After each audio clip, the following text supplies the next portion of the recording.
Championship Friday in Winston-Salem, North Carolina on the campus of Wake Forest University in the Old North State culminates with Reidsville and Salisbury, two powers in athletics in North Carolina. The Rams and the Hornets set to do battle in the 4A men's title game. With that, we welcome you back inside Lawrence Joel Veterans Memorial Coliseum alongside my broadcast partner, Eric Gash. Jason Patterson with you. And Eric, you know a little bit about these championship moments. There is nothing quite like them. Nothing like it, JP. It starts with tip ball in November and culminates with a 32-minute game to see who's going to hoist that state championship. Well, think about this. We could really pick the sport and these two teams could be here, right? Doesn't matter. They've got that kind of athletic prowess because of the athletes they bring to the table. Let's focus in on a couple of those athletes now and walk you through our players to rely on, brought to you by Riddle and Riddle. Who do you highlight? Take me one side and then the other. Yeah, looking at Deontay Neal, young man is going to UNC Greensboro. Averages about 36 points a game, 9 assists, almost a double-double. Everything begins and ends with that senior point guard. That's true for Reidsville. When you flip over to Salisbury and you kind of want to pick a Hornet to highlight, you're going with Braylon Taylor. Braylon Taylor stinging everybody and everything he gets an opportunity to at 18 points a game. Senior shooting guard is looking to bring home that trophy. That's our Riddle and Riddle players to rely on in this one, though you're going to learn a lot about many of these players. I know you've got it narrowed down to a couple of things on each side that need to happen here, E. Give us your Ingles food for thought. For Reidsville, they're going to have to limit the turnovers and get the offensive rhythm early. Get the ball to Deontay Neal, get in his hands early so he can get that scoring rhythm going. And for Salisbury, they have to control the tempo of the game, play sound defense, and control that paint, JP. That's the Ingles food for thought. That stands as the keys to the game. Speaking of the game, we're moments from it. The Rams of Reidsville, the Hornets of Salisbury for a 4A crown in Winston. Next.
The broadcast stream of these championship games is brought to you by Tip Top Roofing, Faith Family Roofing.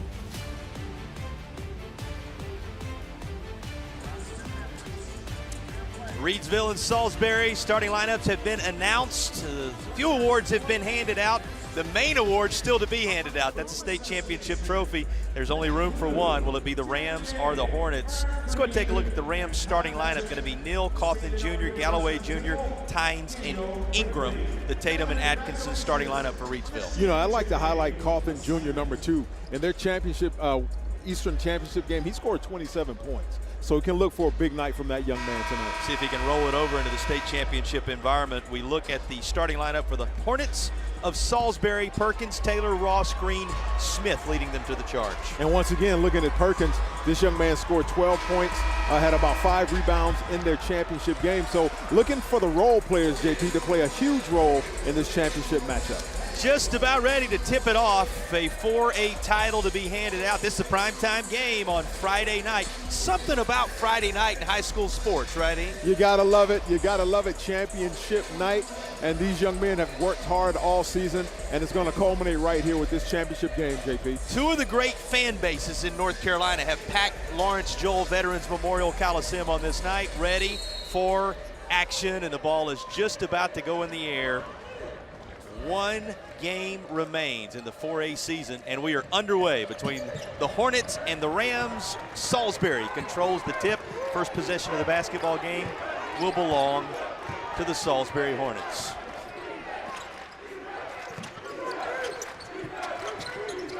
Good movement inside, a little turnaround, trying to get it all the way down low. It was there, but a little bit too strong on the delivery from Smith. Here come the Rams. Yeah, something you really have to control in these championship games, JP. It's going to be your emotions, the adrenaline, and what do you do with all that pent-up energy that you've been storing all day waiting for this game? Yeah, you can say you crawl off the bus ready to go, but there's a lot to handle in a state championship environment. It certainly is. You want to keep things as normal and regular as you possibly can to make sure that these young men play at their highest capability. You know what's not normal? Depth perception in this building. You know what else is not normal?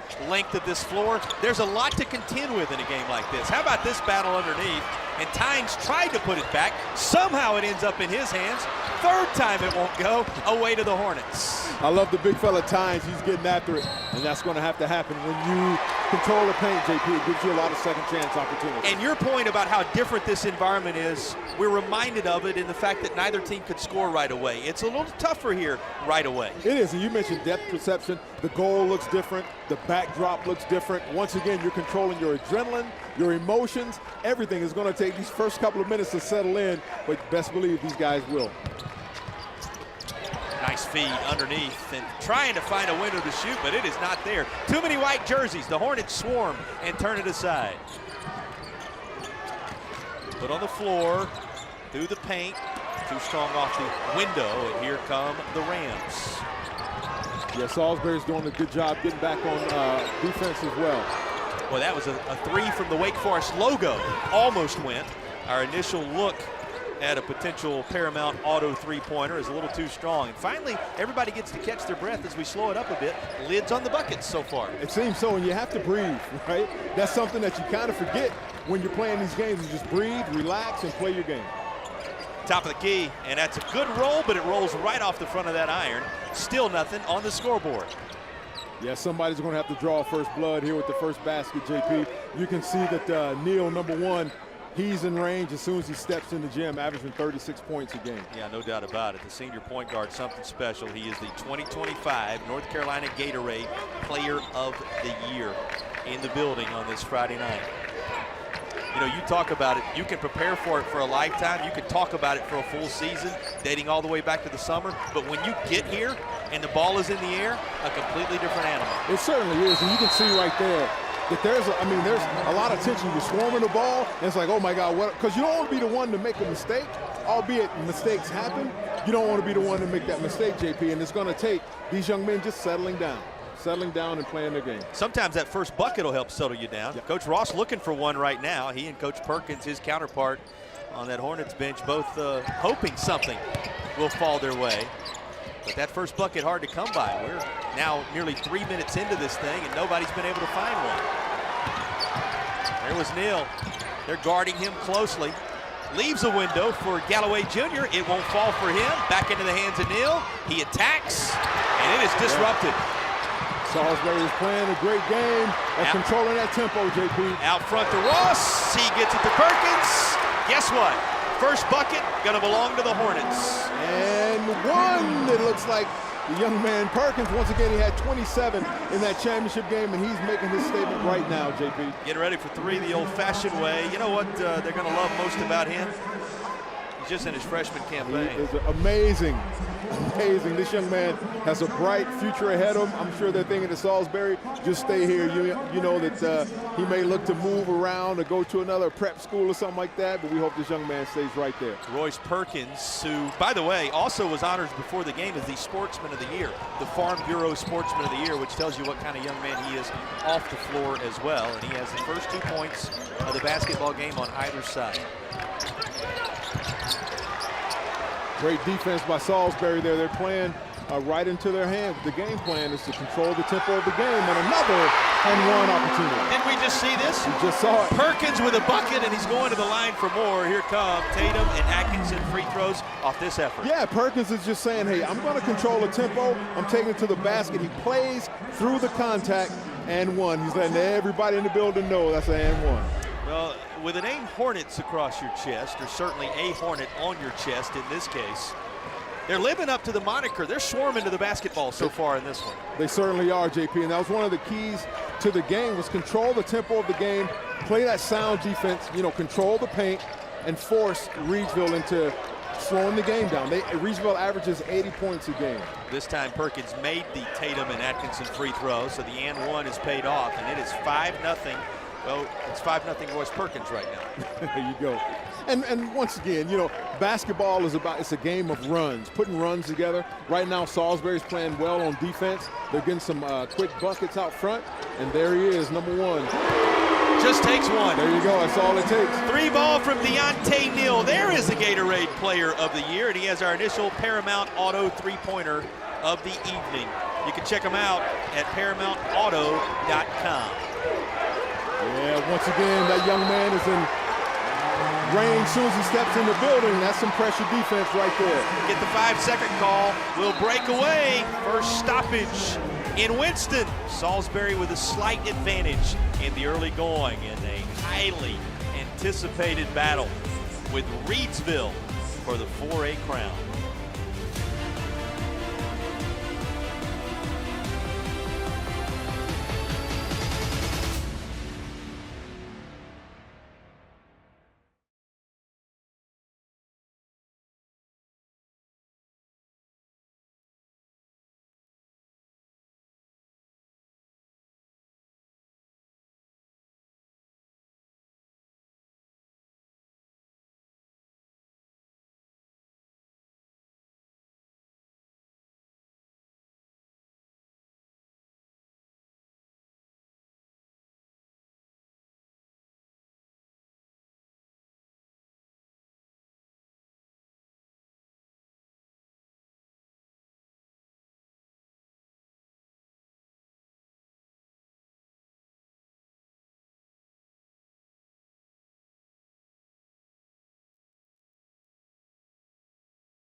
Reidsville and Salisbury, 2 of the premier athletic locations in the state.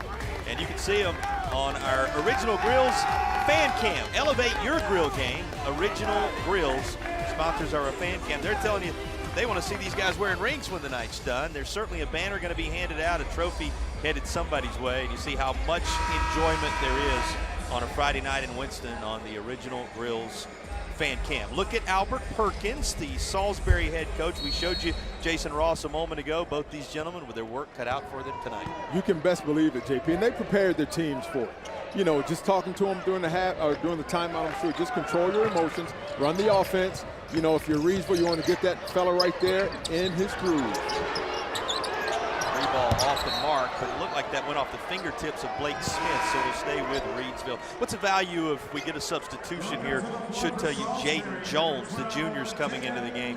What's the value of that first time out, just for everybody to catch their breath? Yeah, it gives the coach an opportunity to say, okay, fellas, we've been here. You see the rim, you hear the crowd, you see all the action going on around you. Now let's settle down, settle into our game plan, and play basketball. Coach Cantwell was talking a little bit earlier tonight. This is laid in beautifully by Jordan Robinson, one of the first off that bench, the junior wing, getting his name in the scorebook right away. Coach Cantwell was talking about the length of the floor being a difference maker, that where you start your defense may be the biggest adjustment because the timeline, the three-point line, it's not where you're used to it being in a high school gym. And your wind, your lungs, you're gonna it's going to cost a little bit more energy running up and down this longer court. Everybody dealing with it, though. We'll see who handles the adjustments best. Quickly up the floor with it, Cawthon Jr. That's grabbed out of the sky by Robinson again. Saves possession, and now we get a whistle. Have not yet introduced you to our officials. They are out of the Boone region of North Carolina. Jeremy Gay, the referee. Irv Green, joined by Todd Badgett. And Daniel Brinkley is the alternate official. And we talk about it a lot. These officials have been given the honor of calling this game. This is the one game they get to call this weekend as a payoff for great work all season long. Yeah, and it's a testament to them. They're fair, they're balanced. They call a clean game to let the players play. Players are doing just that. Certainly the case for Ingram inside. Mario Ingram, the junior, with a bucket. There you go, settling in. And once again, Reidsville scores 80 points a game, Salisbury about 70. So Salisbury's going to have to continue to control, play that up-tempo, high-pressure defense, and keep Reidsville on their heels. Blake Smith able to lay it home, and we got a player down. That's Ingram, who had just scored on the other end of the floor. That is a little shaken up, a little slow to get up here after the bucket by Smith. Yeah, it looks like he may have bumped knees. You hope that's all it is. JP, you don't want to see these kids get hurt. We've called both of these schools in football over the years when we've been together for championship broadcasts. Don't look now, but there's a touchdown on the board both ways. Go figure. 7 apiece with 2 minutes remaining in the opening period. A lot of life in this building, too. You notice these fan bases, they know how to cheer on a champion. That's right. They're well-versed in championship games, whether it be in football, basketball, even baseball. They've won a lot. They know a lot about it. That's an over and back as it was thrown into the back court. So it will be Hornets basketball on the far side. What do you like that you've seen so far? I like the defense from Salisbury. They had to come in with the game plan. You don't want number one, Neal, to get hot and to get him going, and you're going to work him on both ends of the court. You're going to attack him and make him move his feet on defense and take some of the pressure off of you defensively when he's coming down the court. And here he comes. Boy, that went everywhere but down for the Hornets that time. And here is Neal. What will the Gatorade Player of the Year opt to do? Corner three. Trying to match his jersey number. Galloway Jr. sees it rim off. Cawthon Jr. gathers his own shot back up. Can't get it to go. But this is not the first time we've seen Tynes battle inside. And it's like there's a lid on the bucket at times. Won't go down through the twine. I love seeing the big fella get after the boards, man. It reminds me of the round mound of rebound of Charles Barkley. I love it. And Ross kicks it up top. Green shot won't go. There's the putback. And Smith will go to the line. He draws contact with just under a minute to play in the opening stanza. Yeah, and Smith is he kind of looks like J.R. Reed, from that perspective. Guy played at Carolina a long, long time ago. But this young man is going to have to be big on those boards and control that paint and box out so he's not having to battle with Tynes too much in the middle. That's quite a comparison from a North Carolina game. There you go. Now, you played in the state championship at the Dean Dome, am I right? I did. Talk a little bit about the memories that last a lifetime from a day like that. I remember the smells. I remember the locker room. I remember the warm-up. I remember every single thing about it. And these are memories that they're going to keep for a lifetime. Not just them, the cheerleaders, the extended community with the teachers, the fans, everybody. They're going to remember this. It's a community trip, that's for sure. A community effort when you get the job done on a day like this. Final minute of the opening period and a whistle out top. That's going to be a foul called on Jaden Jones. They're whistling the junior for the first time here with 48.2 to go. Actually, check that. That's going to be 2 on Jones. Both fouls have gone his direction for the Hornets so far. That 3 won't go. Big-time rebound for Ross. Yeah, you got to be thinking if you're Salisbury, things are going right as you plan, throwing a whole lot of bodies at number one and doing that on the other end of the court. I think that was on the script as well. A Paramount Auto 3-pointer knocked down by Blake Smith. He can score from within and without. 3 the old-fashioned way earlier. 3 the newfangled way here. And there he is again. Tynes fighting for it. Snatched out of the sky eventually by Perkins. He's just got to keep at it. Those shots will start falling here in a little bit for him. And that's front of the rim. Final seconds of the first. 3 ball from the corner. Iron too strong. Time to put it right back. Just ahead of the horn for Jordan Robinson. The junior lays one home, and that's going to pull him within one. What a quarter of action to begin things. These two combatants in the 4A ranks off the bus, ready to play. More of our coverage from Riddle and Riddle coming your way as the second quarter begins on the other side of the break.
First quarter numbers on the screen for you, brought to you by Arthritis Knee Pain Center.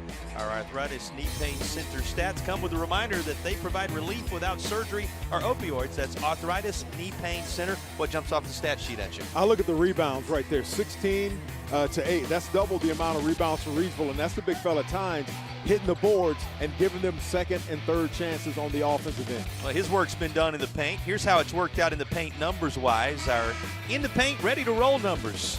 Brought to you by Ready to Roll Garage Doors. Call Raleigh's Garage Door experts today, ready to roll. And we're ready to roll into the second quarter of action. This Reidsville team that defeated defending 3A state champion Ben L. Smith along the way this year in the MLK Classic at Reidsville. Worked their way here through a talented and challenging playoff run. Same thing could be said for Salisbury. They won the Christmas tournament at Catawba, had that entire playoff run, highlighted by the last-second shot at LR to bring them here. They're here now and separated by a single point as we wade into the second quarter. What'd you notice in that first period that you take away? Well, one thing I noticed, they'll shoot it from anywhere. What else you got on your bingo Number card one right will now? shoot it. Man, he was from the logo almost. Yes, he was. And that's what you're going to have to do is to get in that range. Because, you know, one of the keys to the game was to get him in rhythm early. Get him seeing the ball going through the basket early, because scores like that, man, they're going to get theirs. So far, 1 of 5 from the field in this contest personally. And as a unit, his crowd, 4 of 19. On the other side, Salisbury 4 of 11 in field goals, as you saw through one period of action. So that's kind of how they're shooting it thus far. But that first quarter always sees the numbers skewed a little bit. They weighed in a little more here in the second. He tries one from a floater in the lane that won't go. And now the Hornets have it again. What were your other takeaways from the first quarter? Yeah, the defense from Salisbury. They're saying, all right, number one's not going to beat us. And they're keeping him in check. They're playing it's like a 3-2 zone, and they're protecting that three-point line. And, you know, they're giving up some size on the inside, but they're doing that on the other end, and that's going to keep them in this game. That was your player to watch, Braylon Taylor. He's a Catawba commit. Taylor making some noise here at the 6:45 mark. The lead goes to 12-9. The extent of one possession, the difference right now. Here's Neal. Boy, every time Neal touches the basketball, you see white jerseys converge. They swarm on him like hornets, like we talked about. And that's what they're going to have to do. In order to win this basketball game, they're going to have to keep Neal in check. He scores 36 points a game, JP. They're going to have to keep this young man under wraps because, as we've seen, he will launch it from the logo. Darius Green into the contest for Salisbury. And freshly into things and putting this one up, Jordan Robinson on the Reidsville side. And Robinson going to earn his trip to the charity stripe. The see-through construction free throws are coming. Yeah, I love the challenge. You know, he's going right at the big man, Blake Smith. He's going right into his chest, and we have to watch those fouls. Right now, nobody's in foul trouble, but they're going to have to keep an eye on that, especially for the big fellas in the middle. First shot rattles down. He connects on the see-through construction free throw. Reminder at the half, we're going to have the Air Experts Heating and Cooling halftime report. You'll hear from Q Tucker, the commissioner of the North Carolina High School Athletic Association. First half highlights, stats, a whole lot more coming your way. Air Experts, schedule your tune-up today at airexperts.com, sponsors of our halftime report. The second of those see-through construction free throws off the mark, and here come the Hornets. Yeah, I love it. They're controlling the tempo. They're playing their game, hitting the boards when they need to, and making them pay. That was a great retake there by number 5. He'll tell everybody that was a pass, right, to the interior, and Darius Green was there. He earns the trip to the line. There you go. I love the young fella. You know, and they'll teach him, keep that ball high. He's a junior at 6'3", that wing player, but he's hitting those boards hard, and that's going to be the difference in this game, JP. He knocks down the first see-through construction free throw. See-through construction, your contractor of choice on the OBX. See-through construction sponsoring our free throws here in this second quarter. And the roll not there. The rebound is Smith. Makes it a possession after all for Salisbury. Taken away by who else? There's Neal. There you go. Neal is going to have to see the ball go through. Quick as a cat. He found another gear coast to coast to lay it home. My. Like he wasn't even running that hard. You know what I mean? And he just weaved his way through the defense for the easy bucket. That's how you end up with a Gatorade symbol by your name. Exactly right. Deontay Neal, a snapshot of just what he brings to the table on that last sequence. Pulls Reidsville to within 1. Boy, this game being played in a tight window here in the first half. 5 seconds going to be the call. We got subs coming. That's going to be Ship coming into the game. Nasarima Ship, the senior, into the contest for Salisbury. And not alone, Tyson Broadway, a junior guard, also going to enter for Reidsville. Yeah, I can't see Neal coming out too much for Reidsville. And if you're Salisbury, you want to keep the defenders fresh and running at Neal. Well, you know what the thought process is for Coach Ross and company. Neal can rest in the offseason. That's right. It's coming after this game one way or the other. I think Mr. Neal would tell you he feels exactly the same way personally. To stop and go for it just outside the elbow, that won't fall. Into the hands of Taylor. Reidsville's getting a lot of second chance opportunities there. That could prove pivotal as the game progresses.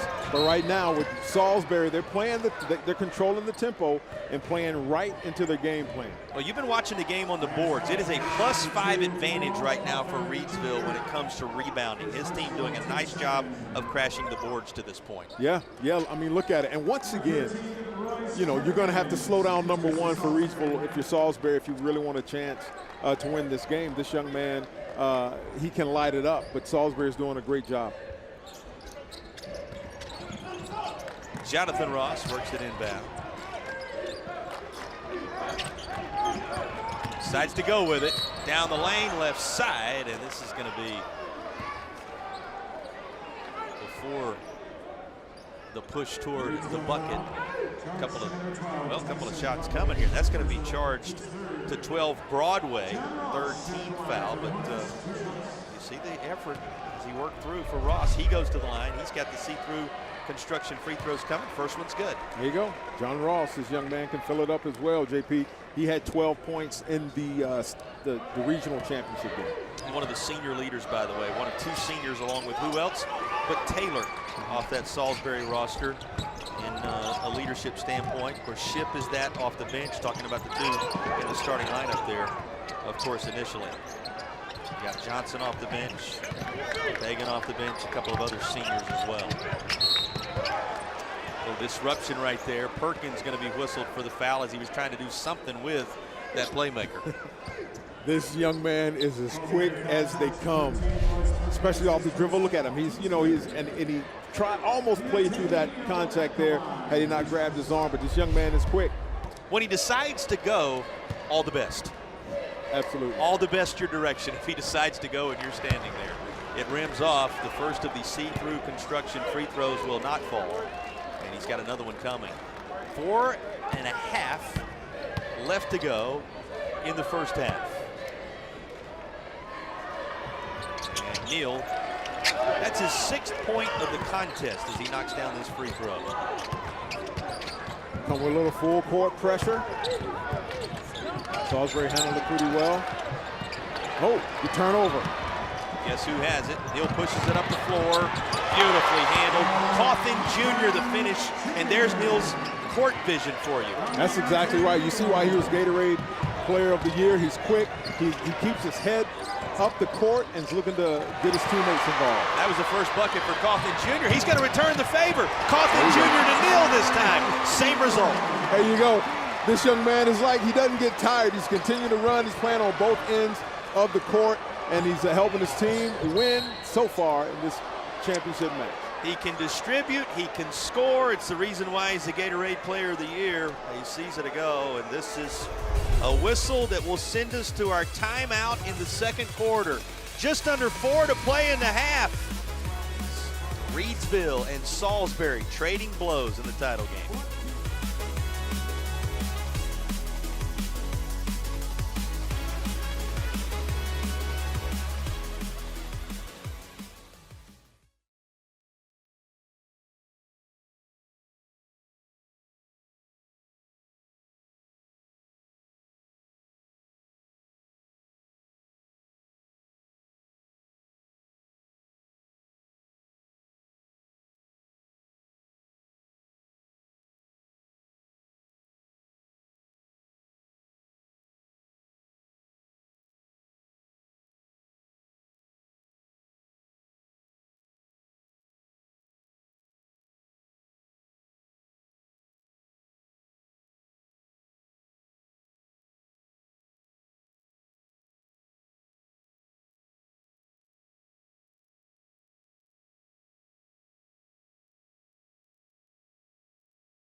Several superlatives to hand out before the day is done. The Akeem Anastapoulos play of the game is coming your way. Don't scream, call Akeem. Dial 800 all 7s. That's the Akeem Anastapoulos play of the game. We'll also select the player of the game. Our Riddle and Riddle Injury Lawyers player of the game. When justice counts, Riddle and Riddle. And they will be the sponsors of our player of the game. Inbound with just under 4 to play. 1 possession basketball game. Hasn't that been the case the majority of the way? It certainly has been. Everywhere, and then down it goes. Braylon Taylor gets the roll, and he'll go to the line for more.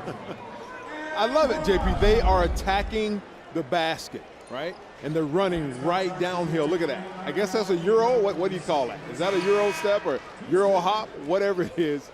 Is effective. The result's an and one. That's whatever right. The case, call it what you want. He goes to the line for the see-through construction free throw. You know, you look up, and just as it looked like Reidsville may be pulling ahead, all of a sudden, here are the Hornets at the line, a chance to reclaim the lead. There they go, and there's Braylon Taylor right there, making his presence felt in the paint and at the free throw line. Braylon Taylor getting the job done by knocking down that see-through construction free throw. Taylor already with 7 in the contest himself. 3.5 to go, opening half. It's been highly entertaining first half of basketball between Reidsville and Salisbury. Neal never shies away. This time the Hornets take it away. all the way up there and just laying it home is Smith. I thought it was going to be a flush, JP. I think for a moment he thought it was going to be as well, but he just lays it in for 2 points and a 20-17 lead. It's coming the Hornets' way again. Here's another look at this. It's working. I love it. They're running the floor. They are creating the tempo, and up goes a big fella above the rim. Taylor and company setting things up as Perkins brings it up the floor. It goes the other way. Here's Neal. He keeps that alive and lays it home. How about that from Deontay Neal? That's next level right there. Can't disrupt him. That's next level. This young man has got the skill and quickness of a cat. Great body control. He recovers it and takes it for another bucket. Seems to land upright, just like a cat as well, whatever the situation you bring his way. Hornets looking to respond, they will. Nice one dropped home by Braylon Taylor. 22-19, look who's open on the other end. Quick to Galloway Jr. with a bucket. And this is a game that Reidsville wants to play. They want it to be a track meet, up and down the field. Up and down the court. And so Salisbury is going to have to control that tempo once again, going right at him. There he is, number 3. That's Braylon Taylor again. Taylor now pushing toward double figures with his work in this last sequence. It is 24-21, a one-possession basketball game with 2 and change to play in the second. A little push as Coffin Jr. was trying to work his way to the interior. We're going to get a substitution whistle, and coming back into the game now is Jalen Johnson. Johnson, one of the seniors, standing at 5'8", one of the guards for Salisbury, and that'll allow Darius Green to take a seat. What do you expect from this last 2 minutes of the half? Well, you know, with that substitution, they lose a little bit of length on the wing on defense, but they add some quickness with the fresh legs. And, I mean, yeah, they're swarming defense right now, JP. When you go into that Hornets nest, it's every man for himself. This man doesn't mind. Deontay Neal once again. Amazing body control.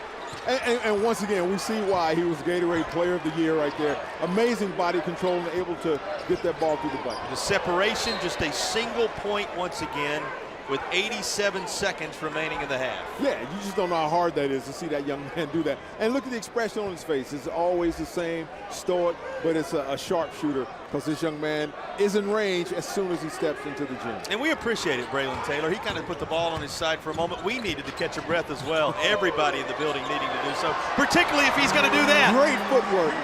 He knew it was coming. Taylor says, everybody just stop.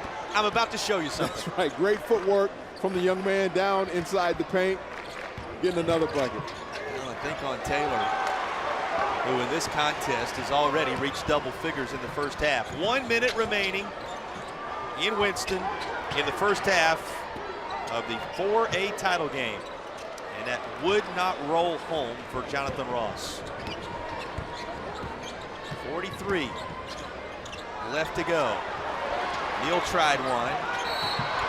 In there with the rebound was Smith. He was trying to spin away out of trouble, and he gets fouled. I love the battling. I love it, though. Tynes is making his case known for king of the paint. This young man was battling. I absolutely love it. I love seeing the big fellas up and down the court, JP, especially hitting those boards. Fight it out. You'll probably see more of it as a part of the halftime show. We're going to have the Air Experts Heating and Cooling halftime report. Plenty of such highlights as well. You'll hear from Q Tucker, the commissioner of the North Carolina High School Athletic Association. We'll have the numbers from the first half. They'll be looking at them when they reach the intermission in the locker room, and we'll give them to you as well. All that coming up as part of the Air Experts halftime report. To the line, see-through construction free throws coming.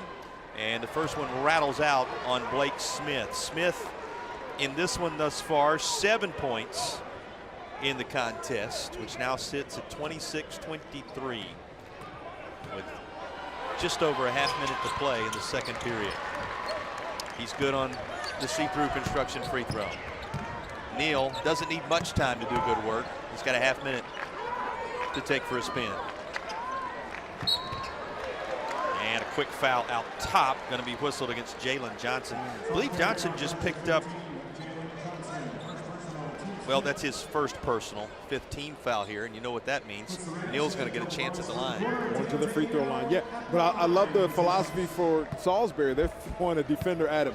They're not giving Neal space. And once again, this young man is has 12, maybe 13 points right now. It's a quiet 13, it seems, JP, but they're throwing everything at him because if he gets going and gets in rhythm, lights out. You just said it. That was his 13th point he dropped in on the see-through construction free throw. They're going to move Frankie Galloway Jr.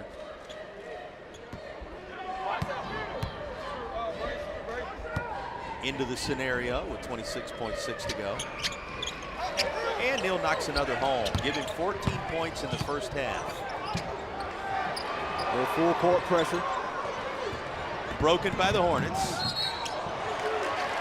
And it's going to be player control. They're going to call an offensive foul. Yeah, just kind of got overextended there as Smith was going to the bucket.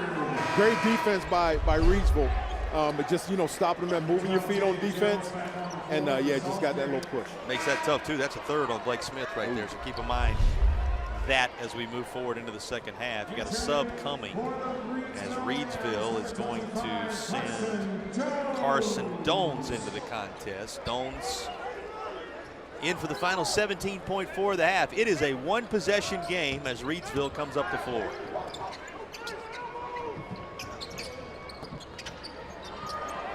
Looking for the corner, disrupted. Boy, that was all Jones right there. Jaden Jones, the disruption. Hornets trying to hang on to it. Reidsville takes it right back, just ahead of the horn. A pretty good heave from an off-balance scenario. It had them on the edge of their seats here at Lawrence Joel, but it ended up running just shy of the hoop. 27-25 going to be our score at the intermission. Salisbury leading. What an entertaining first half. It certainly has been, JP. Salisbury hanging in there with the Gatorade Player of the Year in Neal with the bucket right there. The Air Experts Heating and Air halftime report coming your way next.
You're watching the Air Experts Heating and Cooling Halftime Report. Air Experts. Schedule your tune-up today at yourairexperts.com.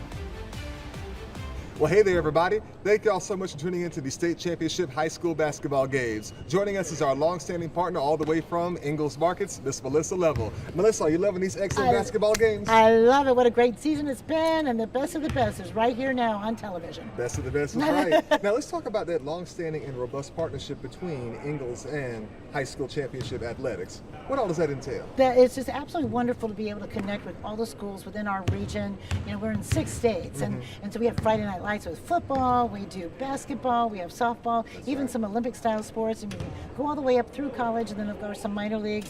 But we just love that high school spirit and the fun with that. A lot of those players work with us. A lot of their parents have a shop at our Ingalls, so it's kind of like a big family coming to watch all of them play, right? So we love that. We'll love it as well. Melissa, as always, thank you for taking the time to speak with us here today. Thank you. All righty.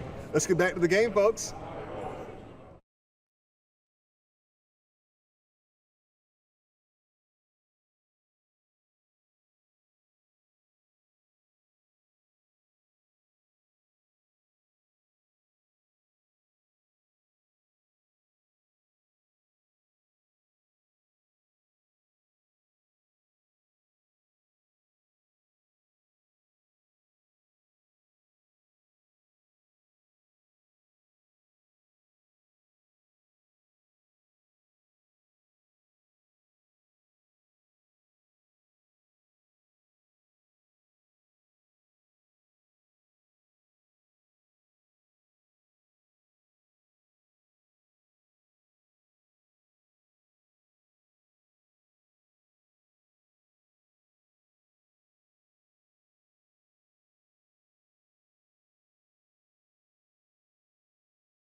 You're watching the Air Experts Heating and Cooling Halftime Report.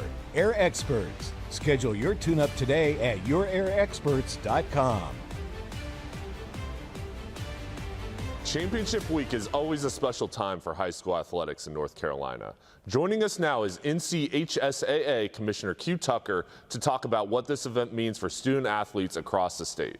Commissioner Tucker, Championship week is finally here. What does this event mean for the student athletes who have worked all season to get to this stage? All of the teams that are playing this week are regional champions.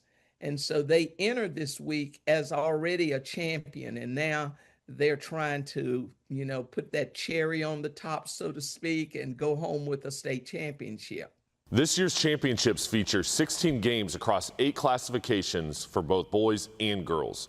What went into the decision to structure the championships this way? A couple of years ago, the membership voted to amend our bylaws so that you could have no more than 64 schools in a classification. Now, it would have been very easy to stop at perhaps 6 classes, but at the rate we've been adding new schools, we would very quickly needed the membership to amend the bylaw again so that we could have more than 64 teams in a class, or we'd have to go ahead and have more classes. So the recommendation to our board of directors was that we go ahead and go to 8 classes, and that would give some flexibility in terms of adding new schools. How does that expanded format create more opportunities for schools and student athletes across the state? Because we have more schools that are getting into the playoffs than would have ever been in the playoffs, and they're able to make a deeper run. And that's exciting for those schools as well as for those communities. For many of these athletes, this is the biggest stage they've ever played on. How does the association work with schools to prepare them for moments like this? They needed to know, where your team will unload and how you get into the arena, what your dressing room situation will be like. Lawrence Joel Coliseum will be the largest arena they have been in for some of them. And so we just try to make sure that all the nuts and bolts are in place for the coaches to be able to share with the athletes. When the final buzzer sounds on championship weekend, what do you hope every student athlete walks away remembering about this experience? We want you to play hard. We want you to play to win, but we want you to do that and have fun so that you walk away and you think, we won, it was great. Or we were runner-up, but it was great. And I had a great time with my teammates. For some of them, it would be the last time that they put on that high school jersey because they're seniors. So we want them to go away with those memories that will last a lifetime. Commissioner Tucker, thanks for joining us, and congratulations to all the teams competing this week. Thank you very much.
You're watching the Air Experts Heating and Cooling Halftime Report. Air Experts. Schedule your tune-up today at yourairexperts.com. Just a bucket separating Salisbury and Reidsville at the intermission, and who knows what the second half holds. It's going to be fun to see how it all shakes out.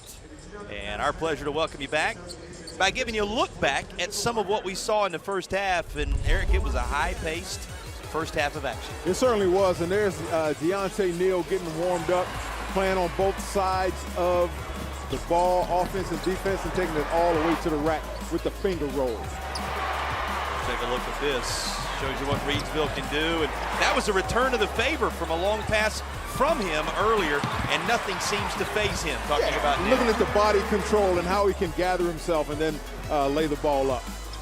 But the Hornets have had an answer for just about everything. It's been their defense really that's grabbed your attention, translating into these offensive moments. It certainly has, JP. And, you always hear the old adage, defense wins championships, and that's what it's going to take, as well as a lot of that by that young fella right there, seeing the ball go through the basket on the offensive end and shut down defense on the defensive end. Yeah, Braylon Taylor was impressive. Here's how the numbers shake out. Our arthritis knee pain center stats heading into the third quarter of action.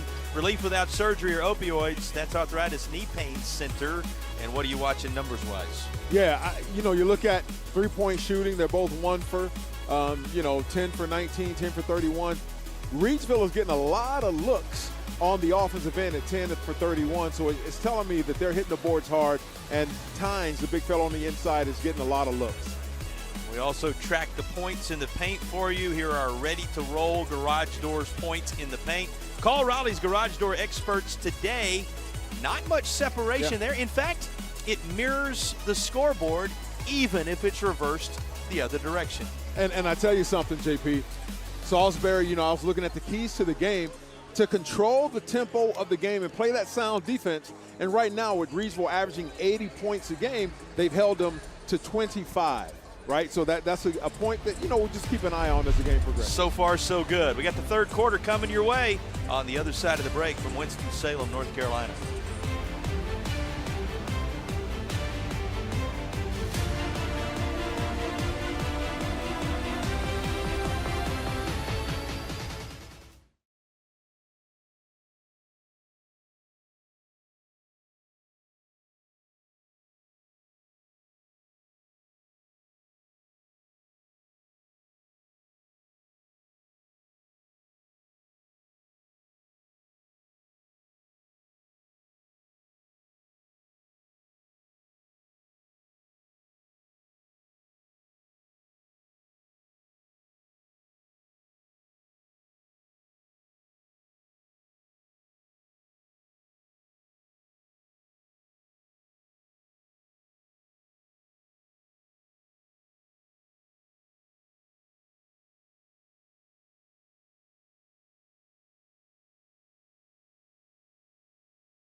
Teams breaking the huddle, getting ready to hit the hardwood for one final half of action in the 4A men's season. This contest got underway around 7:30 or so. We're an hour in time-wise. We're a little deeper in than that when it comes to trying to win a championship. Just one half left to settle it. And the Hornets going to have first possession this time around. Taylor starts things off. He looks to the corner. And how about this true stroke? Jonathan Ross, the senior, drains a Paramount Kia of Asheville three. And before we can get the words out of our mouth, there's a shot on the other end. Already coming down the court. Here comes Ross again, and he lays one home from within. Ross from without, Ross from within. 5-0 run to start it for the Hornets. And it's about runs, JP, going on a run. And that big momentum, whose side is it on right now? It seems like coming out of the locker room, Salisbury has it on their side. That group's still swarming, but this will quiet them just a bit. Paul Cawthon Jr., the sophomore, yes, you heard us right, the sophomore with the bucket. Yeah, Cawthon had the game in the championship, the Western Championship. Looking to have another one. Sorry about that. He matched his first half total right there with the bucket. He had 2 points in the first half, has a couple here to get things started in the third. Here he comes up the floor. If you're wondering about Deontay Neal, 14 points in that first half. He had an assist and a couple of steals as well. And on cue, he fires away from the top of the key, has it rim off, but it stays on this end. Looking for his first points of the second half. Won't fall yet. He wanted a whistle there, didn't get one. And Royce Perkins comes away with it. So Albert Perkins looking on, seeing what a good job he's done in this one today. Just underway in the third. Got to ask you about halftime adjustments in this one. What did you expect to see from these two teams? Well, first things first. Look, it's getting a little wild here. Good chance now we've got a gap. Walk me through your halftime adjustments. Well, if I'm Reidsville, I'm saying, if I'm Coach Ross, I'm like, hey, fellas, we need to pick up the pace.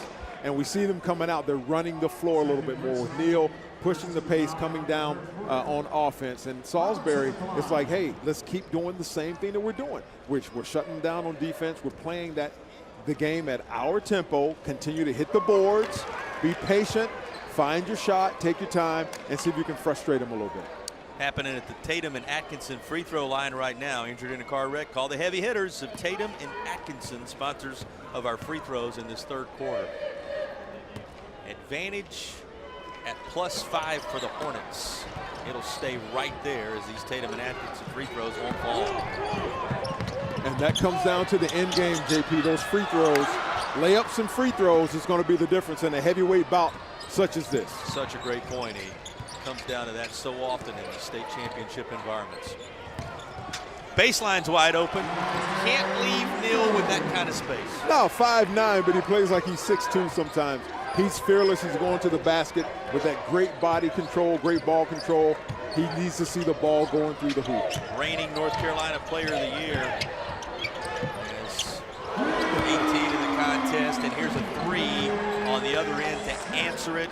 And there's a great look from Blake Smith again. Speaking of ball going through the hoop, this young man is feeling it. Paramount Kia Asheville three-pointer. Check them out, ParamountAuto.com. Neal slows things down just a little bit. Yeah, looking to find some space, probing that defense. Ooh, turnover. Taken away. Taking care of business himself. And one coming for Braylon Taylor. You know, Taylor charging to the bucket already in double figures from that solid first half, and he's got more here. Playing pressure defense, playing through the bump, body control, laying it up. There he goes. That's what a senior leader looks like for the Hornets. And he's got a Tatum and Atkinson free throw coming on the backside of this to match his jersey the old-fashioned way. And think about Taylor to this point.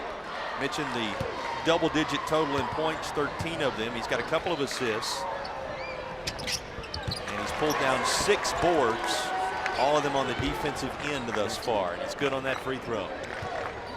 There you go. Neal's going to have to find his range and start shooting.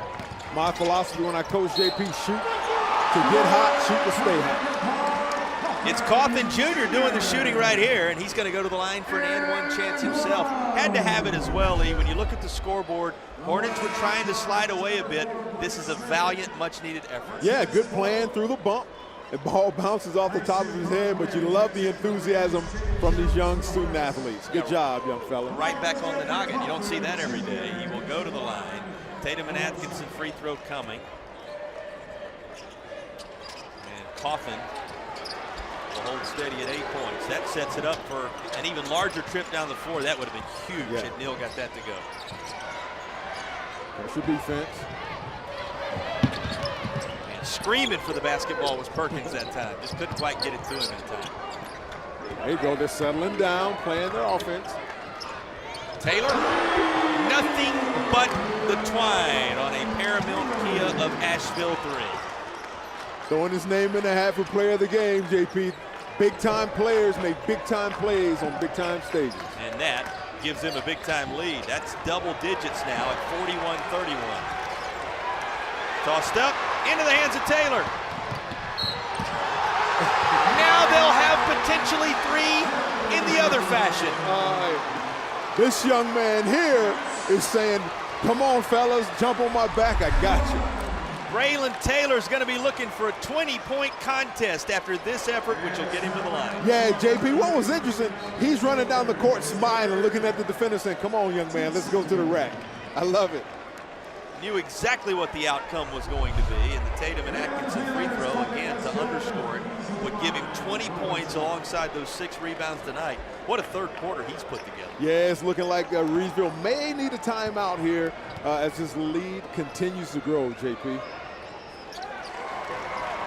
Twine only needed for this Tatum and Atkinson free throw. He's got 20 tonight, does Taylor. Largest lead of the night for Salisbury. You're wondering, he leads everybody as well with those individual totals. Down the paint, boards clean. You said it, high water mark, and they're looking for more. That's right. Playing their tempo. Might be a dagger type play right there in terms of the lead they're looking to build. And this is going to be out of bounds far side. Stoppage with 3:41 to play. What a job in this third quarter by Salisbury. They've outscored Reidsville 17-6 since the break as Braylon Taylor leads the way.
Here's a look at our original Grills Smile Cam as we welcome you back to Lawrence Joel Veterans Memorial Coliseum in Winston-Salem at the state championships. And all the pageantry you would expect from a high school state championship game on the original Grills Fan Cam. Elevate your grill game.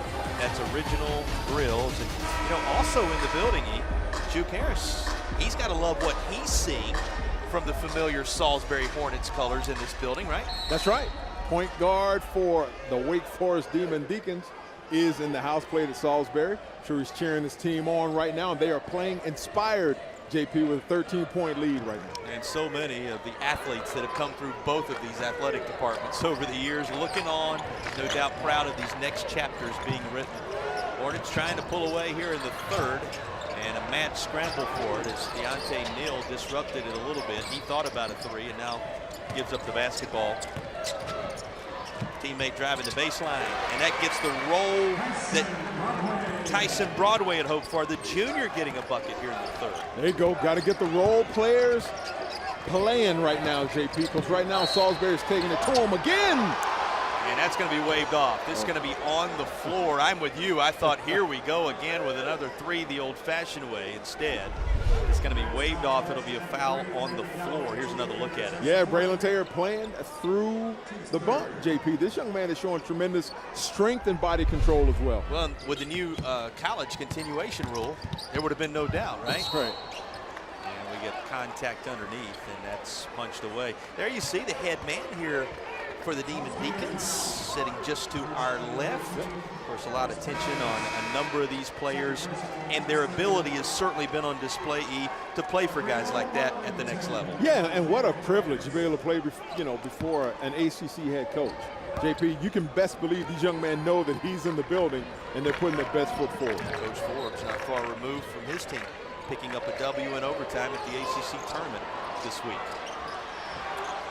Of course, you talk a lot about what's going to happen next level. Obviously, Deontay Neal, as we talked about coming into the week, had been a UNCG commit just down the road to Greensboro here in the Triad, but taking that off the table and everything on the table now. And you know what a fluid situation it is in terms of having options for the college game. And one thing we know, the talent level is certainly there for a number of these players, Eric, to make their mark at the next level. Yeah, for sure. And we see it, and you just really pull for the young men as they're out here playing their hardest. The young men and the young women playing at the highest level of their division here in the state championship game. You just hope that they do well. And you saw him bring it up the floor right now. What we've seen from him tonight, he's going to be quite a find for somebody somewhere, and he earns himself a trip to the line on cue. That's right. You got to believe that he knows that the head coach for Wake Forest is sitting a few people down. And a number of folks keeping an eye on him from all around the country. He, again, will be quite a find for somebody. The Gatorade Player of the Year from a season ago in North Carolina going to the line here. Tatum and Atkinson free throw coming for the reigning Gatorade North Carolina Player of the Year. He knocks down the first. Well, a reminder, we're going to have the play of the game coming up at the conclusion of the contest, brought to you by Hakeem Anastapulo. Don't scream, call Hakeem. You see the number on your screen, and he's a sponsor of our play of the game. Reidsville's Deontay Neal, just as we're talking about the future for so many of these young men, at the line, showing his ability. He's got 18 points. He's on the doorstep of 20 himself. You know there's already been a 20-point scorer in this game, Braylon Taylor for the Hornets. Adding to his own total this time is Jaden Jones, who lays one off the glass. Yep. Salisbury pushing the pace in their own way. It's a college three. That might have been an NBA three when all is said and done. Out front it goes. It's amazing when the line is on the floor. Sometimes you just spot that line. You may not know which one. Particularly with the floor length being a little different for you in a championship environment than a high school gym. Floater in the lane.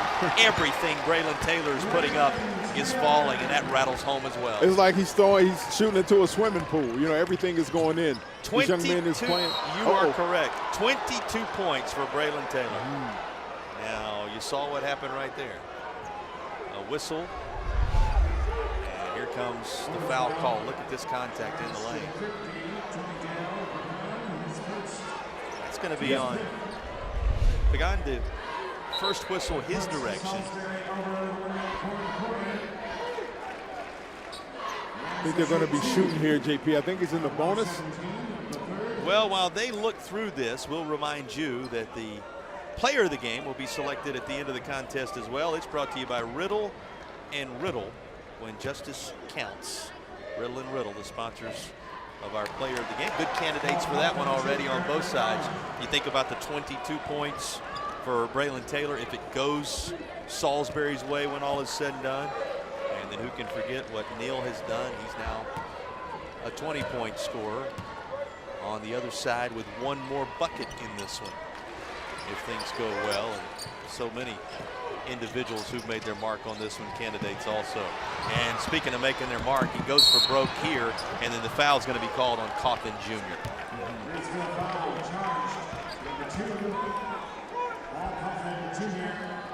It's going to be a second personal on Cawthon Jr. It's been a little bit of a different sequence these last few moments. It has been. It seems that momentum, Big Mo is a fickle thing, JP. Sometimes it's for you, sometimes it's against you. Sometimes he just kind of hangs out and, you know, see who's going to jump on next.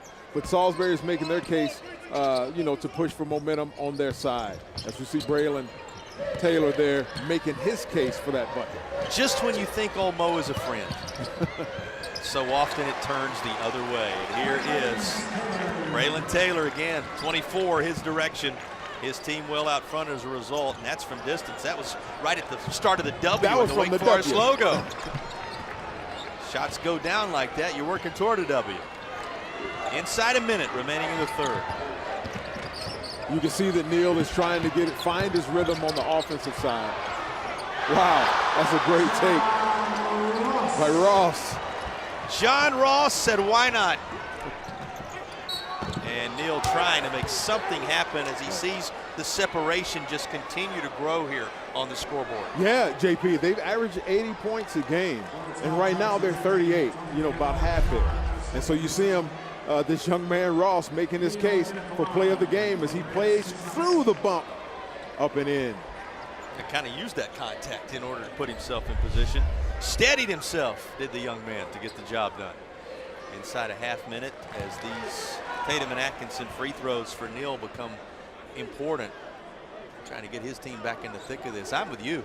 You looked at the stats coming into this one in preparation for the game, and you were expecting something in the 70s tonight. Instead, it sits at 52-38, and the 38 is Reidsville's. Now, just now, reaching the 40-point threshold at the end of the third quarter.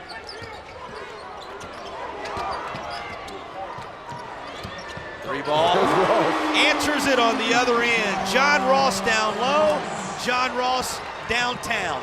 Doesn't matter. That's right. Point over here, just maybe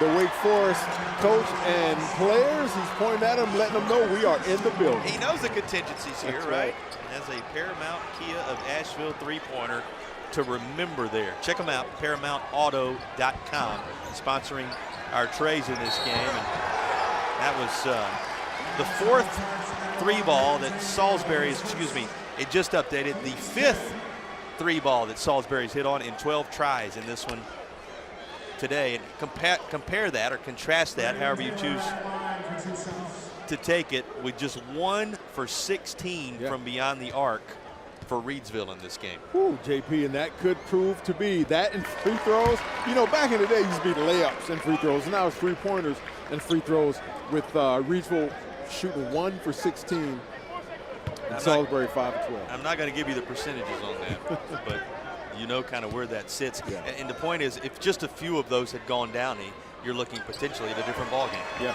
and all year they have gone down, but Yes. this is the biggest stage that they played on. Gathered up, quick turnaround ahead of the horn, and it's off the glass.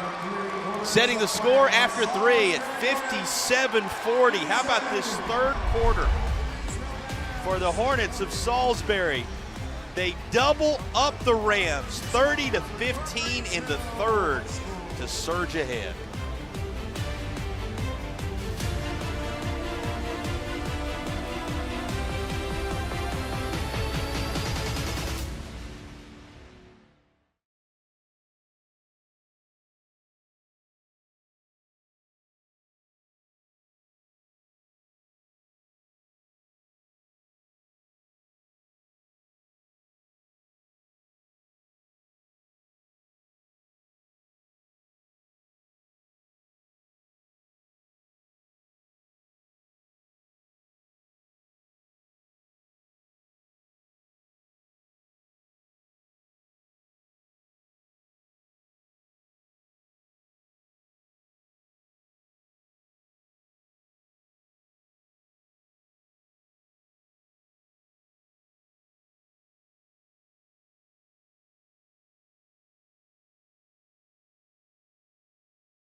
Look at the numbers from the first 3 quarters of action before we head into the fourth. And boy, the field goal percentage tells the story as we look at the Arthritis Knee Pain Center statistics. Yeah, Salisbury's doubled them up. They're shooting 60% from the field, and Reidsville's shooting 30%. And most importantly, 41% from three-point percentage, JP.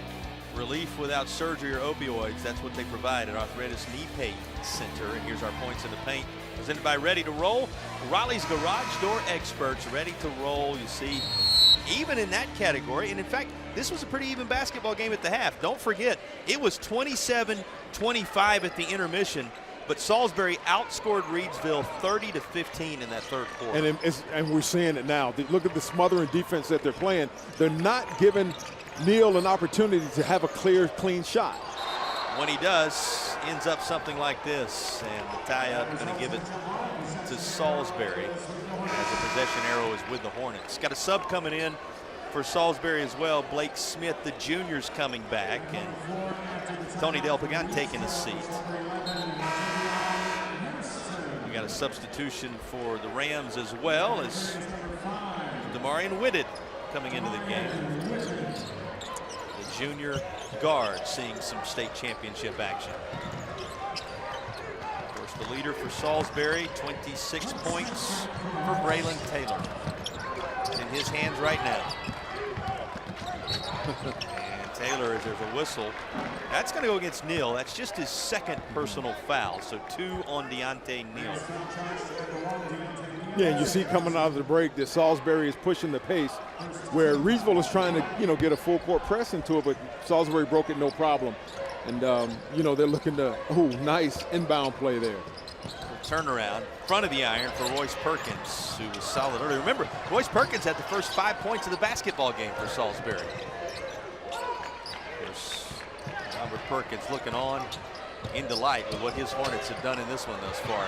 Look at this putback. Second effort won't go either. Here come the Rams. Got to have something. Need a spurt at this stage as time is wearing thin at the 7-minute mark. Yeah, this young man's got to get hot right here. He's got to see something going through. Contact drawn. As the whistle is going to go against Blake Smith, it would seem. Let's make that official. Actually, check that. It's going to be on John Ross this time. A third personal on Ross. That could be pivotal right now. Ross has got 12 points and 5 rebounds. And so this young man right here, Neal, is going to have to get something going, put his team on his back. 3 on Ross, 4 on Blake Smith when you're watching the foul trouble situation for Salisbury. And right now, Jason Ross trying to find something. The Ross on the Rams side of things at the helm of this program, trying to find something that can spark his team. It's likely to come, as you said, from this guy who does good work from the see-through construction free throw line. Your contractor of choice on the OBX see-through construction. And then a foul is called as there's a collision with Whitted, who came into the game moments ago. 7 minutes. How do you have to kind of chop this up in your mind if you're Reidsville right now, Ian? Well, you can see that they're trying to push the pace with some full court pressure on defense and trying to run up and down the court as well on offense. And Neal has got to get hot. I mean, they've leaned on him all year. As we see, he averages 35 points. Coughlin Jr. averages 22 points. If he's not hot, if those two aren't hot, then Reidsville's going to be in trouble. They got to see the ball going through the hoop. But you almost have to take it in bite-sized chunks at this point. Give yourself a benchmark. By the 5-minute mark, we want to be here. By the 3-minute mark, we want to be here. It happens one bucket at a time. It happens one bucket at a time. It's going to be that young man putting the Rams on his back, saying, let's go, fellas. We got 1 game left. And we see he attacks the rim. Tremendous hang time. He's 5'9". He can hang in the air, it seems like, all day. Cat-like quickness, great body control. He puts the ball in the hole. At this point, they've got 6 minutes and 40 seconds left in the season. He goes to the line for the N1 opportunity. A see-through construction free throw. Got to have them, every one of them now, and he nails it. Takes it to 12. The lead 12 with 6:38 to play. Yeah, they got to get some stops, Reidsville, on defense, or at least try and turn Salisbury over, because Salisbury's playing their pace and their tempo right now. Neal just hit the quarter-century mark, by the way, if you're keeping track. 25 for him, 26 for Braylon Taylor. Those two have been special for their respective teams. They certainly have been, and here we go right now. We're getting down to the end game. Last 3.5, 4 minutes of the game, JP, is where you really, really need to hone in on your game plan, whether it be stifling defense, pushing the pace on offense. But they have to stop that. Reidsville has to stop that, or Salisbury is going to take this game. I believe those were your 2 players to rely on, and here Taylor was involved in the assist as he created that bucket. I think those were your 2 players to rely on coming in. They have been as advertised. That's going to go to the other end of the floor, and every possession difficult for Reidsville right now if something positive doesn't happen. That's going to be on Coughlin, and that's his third. So Coughlin picking up a third personal. And a 4th team foul at the 6:05 mark. 59-45, and a timeout taken by Reidsville to talk over the hill they must climb the rest of the way. Yeah, and you can see Neal really trying to insert his dominance on this game by taking the drives, and he's getting pretty good looks. Salisbury has him well outside of that arch, and we saw it. When they're going the opposite with the way of the F from the Wake Forest, he's taking shots from the F. Coming back, he's taking them off the W. They're just not going in right now. But JP, let me tell you something. If those shots start to fall, watch for Reidsville to make a run. Yeah, could be the difference maker down the stretch. 6 minutes and change remaining. Plenty of pressure from Reidsville. Hornets breaking. Left side of the lane, and nothing contacted there, so will be Reidsville ball. That's a positive for the Rams, but they've got work to do. They do. They're going to have to, get half a dozen more stops, but they have to see the ball going through the rim on the other end. Neal has got to get that going. Dones coming back into the contest. First and Dones. That inbound by Broadway, who looked like he was dodging a bullet there for a moment on that pass coming right by him. He may have heard the wind off of it. It ends up being a positive possession for his team. Cawthon Jr. makes it so. 12 again. But trouble is, that number 12, Jones, lays home a bucket.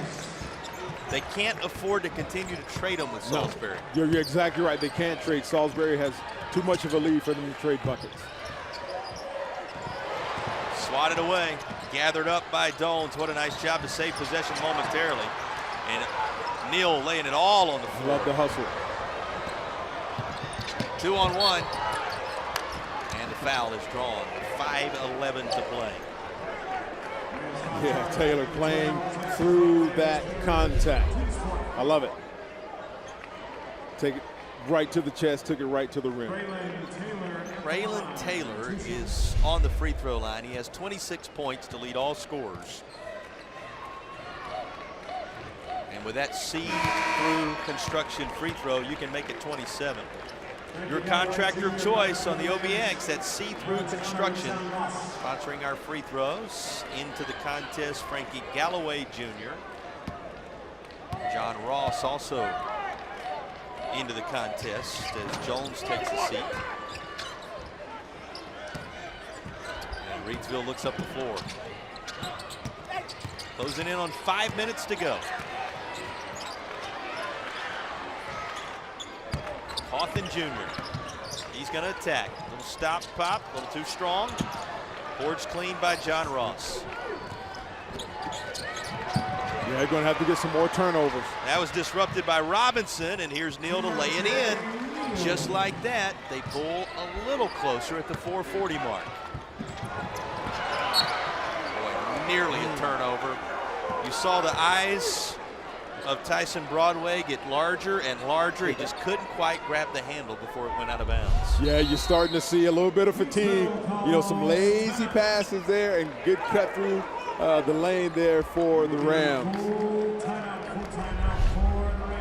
Timeout. And of course, the advantage at 62-49 with 4:36 to play. Rams utilizing the opportunity to talk it over. He's been talking it over with a number of folks surrounding him. There's the head coach of the Wake Forest Demon Deacons. Yeah, look at that. He's just making his case known, just talking basketball. And the coaches absolutely love it. Talking to some of his players right there, just into the game, watching. Sure, he's not coaching any sort of coaching, JP, but, he's really in tune as to what's going on. Possibly he could be seeing some of these players on his team next. And he coaches a guy who once wore those colors, That's right? His field general, his court general, his point guard, hailing from Salisbury, has to be pleased with what he's seen. We saw Juke Harris a little bit earlier tonight. Of course, Deacons successful in an overtime thriller at the ACC tournament a little earlier this week as they advance past the Virginia Tech Hokies. Of course, ACC tournament action continues. And, connections to this building in that vein tonight as well. Dave Odom's name hangs in the rafters. His son, Ryan Odom, the head coach of the Virginia Cavaliers, now going head-to-head with Miami as we speak, trying to punch a ticket into the championship of the ACC. Just down the road in Charlotte, Clemson and Duke play a little later tonight for that second spot in the ACC championship tomorrow evening. Of course, we got a full day of high school championships coming your way, and a busy basketball weekend in North Carolina all day tomorrow as well. This guy's been busy. That's the latest of Braylon Taylor's buckets in this game. And he is closing in on 30 in the contest. Certainly is. You want to have your biggest game in the biggest moment. This right here does not get any bigger than this championship game.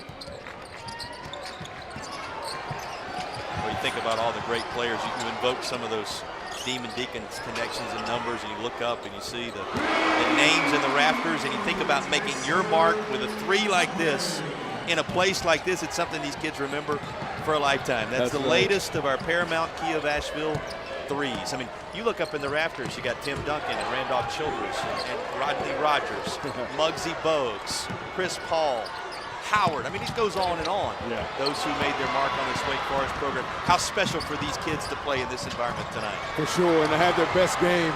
And Reidsville's trying to make their case for it as they push the pace and almost an and one, playing through the contact there. Boy, the Hornets have had an answer for everything Reidsville has provided tonight. They certainly have. Timeout is on the floor with 3:31 to go in the 4A championship game. We'll take it as well. Hornets of Salisbury, they're closing in on it. Still a lot of basketball to be played here in Winston-Salem.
Well, an advantage of 12 with 3:31 to play. Salisbury using a dominant third quarter. You know, Reidsville has won the fourth here, 12-7, but it was that 30-15 split when they doubled up Reidsville in the third quarter that has put the Hornets on the doorstep here. And they are on that doorstep, JP. They're up 12 with 3.5 to play. They're going to have to keep playing that same defense. They've been playing that zone, kind of like a match zone and protecting that three-point line, because if number one for Reidsville gets hot, this game could change drastically. Here is Ross at the line, ready for a see-through construction free throw chance. Ross, who in this one tonight has reached double figures, got 12 points, 6 boards, couple of assists, a block, and 3 steals. That's a pretty good night for this young man. It certainly is. He's doing a great job. He's doing a great job. And the role players for Salisbury really stepping up. 13 points, 29, 11. Make it 14 points for Mr. Ross there. Doing a great job. Got a trio in double figures. That'll get your attention right away. So playing a little, we're going to run off and hide and not let you catch us with Reidsville to this point. Neal trying desperately to make something happen, and that is last touched. So it's going to stay on this end of the floor. Yeah, you can see it, JP. He's really working hard to get an open shot, chasing those loose balls, trying to get his feet set to shoot up a three. Deontay Neal has scored 27 tonight. So pulled down a trio of boards along the way and served to distribute a handful of times. An assist and 3 steals. An impressive performer in this one. 3 just won't go. This will. There it is, a big fella. Jamming it home, Blake Smith. We may look back and find this was the exclamation point if the Hornets hang on. 2:50 to play. Certainly brought him to life here in Lawrence Shoal. Yeah, you gotta love it, JP. Great look at Ross with the outlet. Looking up court. He's gonna bounce pass and rocking the rim, the big fella. I love it. Coming right at you. There's Neal, trying to get something going, JP. He's played every second of this game. Yeah, Neal going to be out there until it all ends, that's for sure. He's got 27 as he gets ready to go to the line for a see-through construction free throw here. Whitted coming into the contest as Frankie Galloway Jr. takes a seat. And John Ross having just picked up number 5. Had a valiant night, 14 points. We talked about it. Had 3 steals, a couple of assists, and a block. And that'll do it for that young man. Nothing but his best effort in the state championship environment. Same thing can be said for Neal, who knocks down the first of the see-through construction free throws. Here comes his second. And you hear the crowd coming alive. JP is getting down to the end game. 2 minutes and 50 seconds to go. It's about to get tight. Neal makes the free throw. You can give him 29 in the contest. And despite his best efforts, Hornets remain in command by 14 with just under 3 to play. Reidsville fans trying to implore their team to rise up as well. Stranger things have happened, but you got to love Salisbury's spot right now. Yeah, you got to love their spot because they're playing that solid defense. And once again, defense travels. I don't care what sport you're playing, defense travels, JP. And when you're tired and fatigued, all those wind sprints and stair laps that you ran, it comes into play right here, right now. And if I'm the coach on both of these teams, I'm saying, listen, fellas, 2 minutes and 50 seconds of all you have. Everything, lay it out right here, like these young men have been doing all year, but especially tonight. What one of the coaches tell us earlier in the week, we talked about it a little bit earlier today, you cannot go any further. This is as far as you can go. Be your best in these moments. Well, here's a 3-minute sprint to just that with a separation at 14. You know, you can't help but look back at that third quarter. They outscored them by 15, doubling them up. The lead 14 right now. Yep, that's right. They came out and they inserted their will on. They executed their game plan and made sure that number 1 wasn't going to hurt them. You know, you're not going to stop them. Just try and contain them the best you can. And that third quarter is the difference in the basketball game right now. Here's the inbound for the Hornets. They break the press. Green in the front court. Smith slicing through is Perkins, and Royce Perkins has got an and one coming. Remember, Royce Perkins got it all started when scoring was so hard to come by early. He had the first 5 points. He's got the latest as well. Yeah, I love it. Big fella running the floor, just putting the ball in that square. It goes in every time. We're wondering about his total on this night for Salisbury. He just added to those 5. For the first time in the contest, 2 more at least, as the front of the iron is what the see-through construction free throw finds. Just over 2.5 to play. And the lead 16. Oh, wow. It may be 13 if Neal can connect on the and one that's coming. He switched that in midair with his left hand. Look at him as he's attacking the rim. He jumps through. That was almost Jordan-esque, dare I say, JP. Great body control. Once again, we're seeing this Gatorade Player of the Year doing. Well, just look on his right shoulder there. Just got to look no further. You see the insignia. He's keeping his team in it with a 32-point performance tonight, but they trail by 13 with 2.5 to play. Timeout being called for. Hornets every possession key right now. Remember, no shot clock in high school athletics in North Carolina, so it's a matter of urgency for Reidsville to make sure that they don't allow Salisbury to play keep away here. Yeah, the clock is not their friend. And, you know, being down 13 with 2:25 to play, JP, you can almost feel that tense time saying, hey, we got to pick it up right now. We've got to stop them, being the Hornets on the offensive end, and translate that in. I know you want some threes, but you got to see the ball going through the bucket. If you had been told before we sat down here only one of these teams was going to get to 70, and that may not be the case, we'll see. But be hard-pressed to discover that Reidsville had been held down the way they were in the early stages of this game. Yeah, and once again, it comes down to that defensive pressure. You know, playing that fundamentally sound defense, staying disciplined, staying in front of the ball, running through the passing lanes, boxing out on both ends of the floor, limiting those second chance points for Reidsville, and they've done a great job doing that. 2:25 to go in this fourth period. 70-57, and the Hornets out front with the basketball.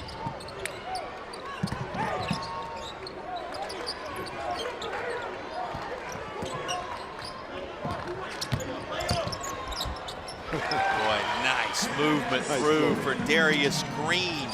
And the junior, that's his first field goal of the night, picked quite a time for it. That was a nice floater. And that ball went halfway in for Neal and came right back out. He's doing everything he can to see the ball go through the hole, JP. Just not falling for him right now. Dips inside, 2 minutes to play. Hornets poised for a celebration. And they keep on firing on all cylinders. There's Royce Perkins again. He's had a couple of buckets here in the fourth quarter. And it keeps Reidsville at arm's length. There's going to be a foul called here on Jones. That is his fourth. And with 1:45 to play, the clock stops with Neal going to the line. Yeah, Neal baited him in on that one, JP. Pump fake, got him up in the air and just kind of leaned into him. And it almost went in. I mean, this guy knows exactly where the rim is.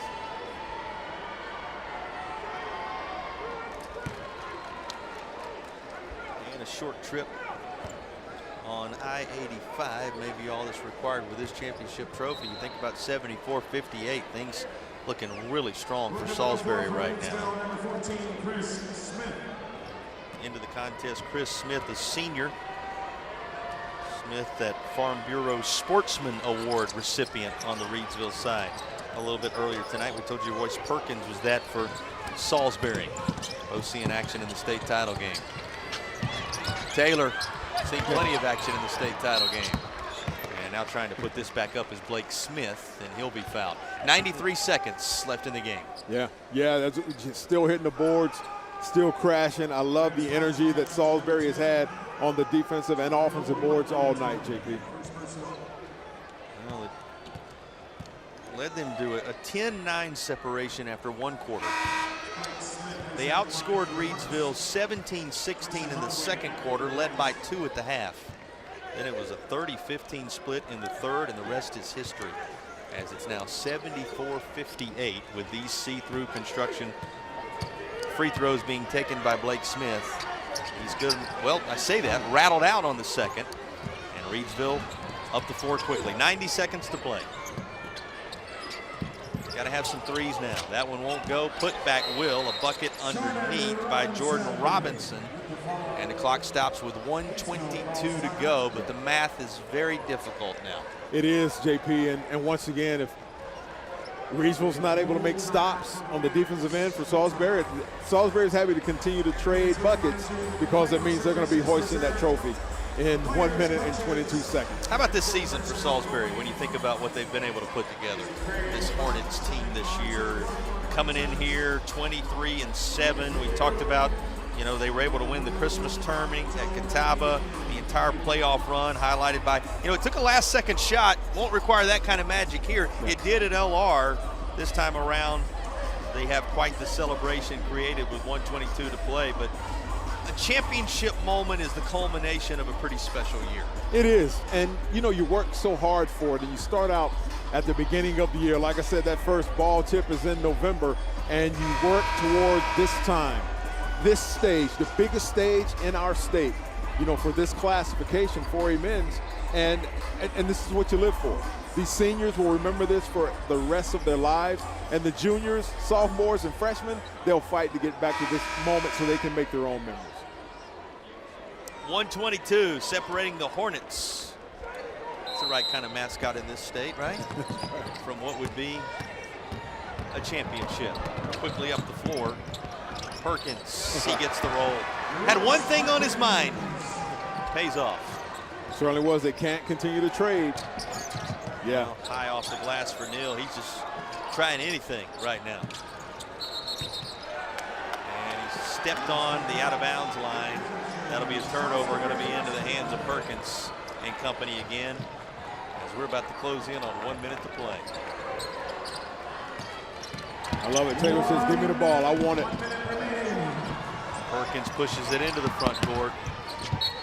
And that is a picture of what the night has been for the Salisbury Hornets as this one rolls home with inside a minute to play. Yeah, you can almost taste it, JP, as they break the press coming down the court. Yeah, just a little alley-oop, unconventional, but hey, it equals the same 2 points as if it were a dunk, a layup.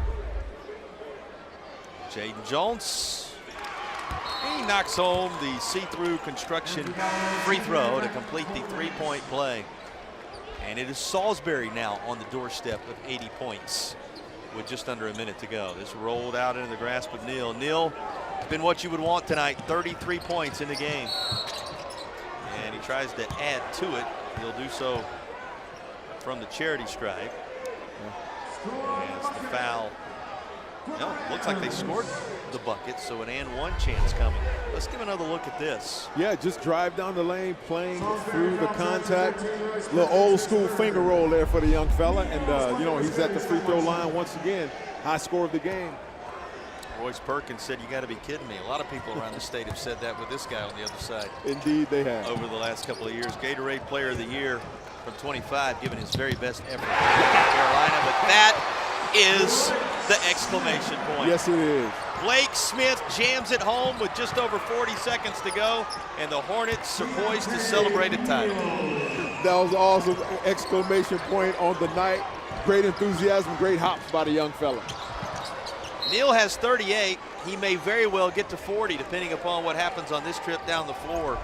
But it's this group of Hornets making noise in Winston-Salem. Yep, Taylor with the assist to the big fella Smith, the 6'5 junior, slamming it home right there as he hangs on the rim and gets a little excited for his teammate. Look at that. Yeah, I love it. Swarming out of the hive from the very beginning in this one. The Hornets have Taylor with 29.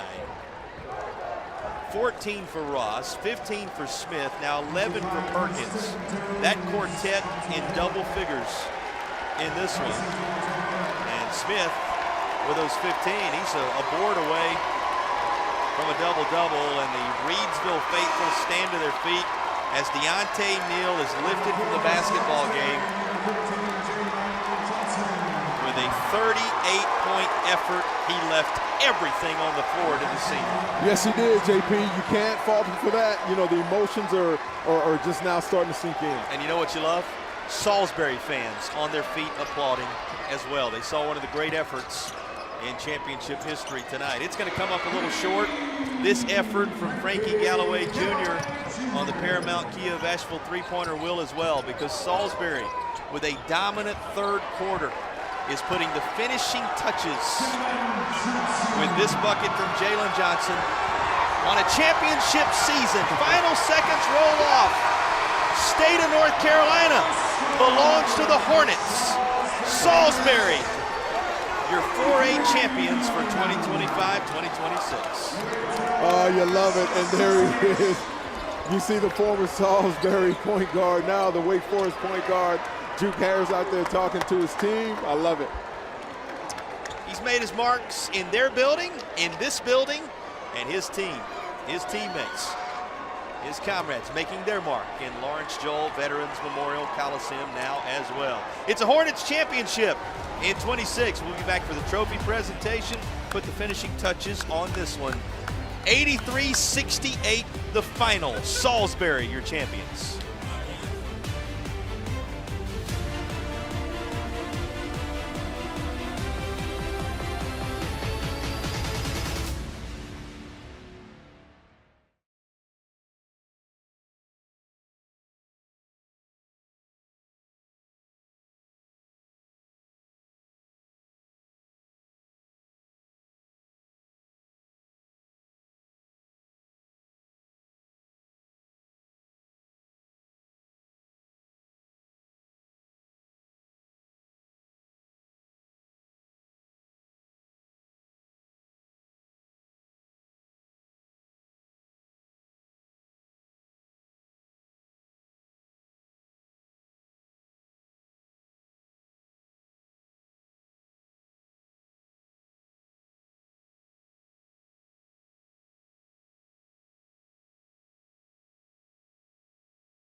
The Salisbury Hornets were swarming from the very beginning of this one, but it was their dominant third quarter in which they doubled up Reidsville that allowed them to pull away for a 4A state championship. And Coach Perkins joins us now. First of all, congratulations on a tremendous night and a tremendous championship season. Thank you so much. Walk us through what you will remember about this group. What is it that made this edition of Salisbury's basketball team so special in your eyes? Well, part of it is I had Braylon Taylor with me. He's been one of the main guys for 3 years now.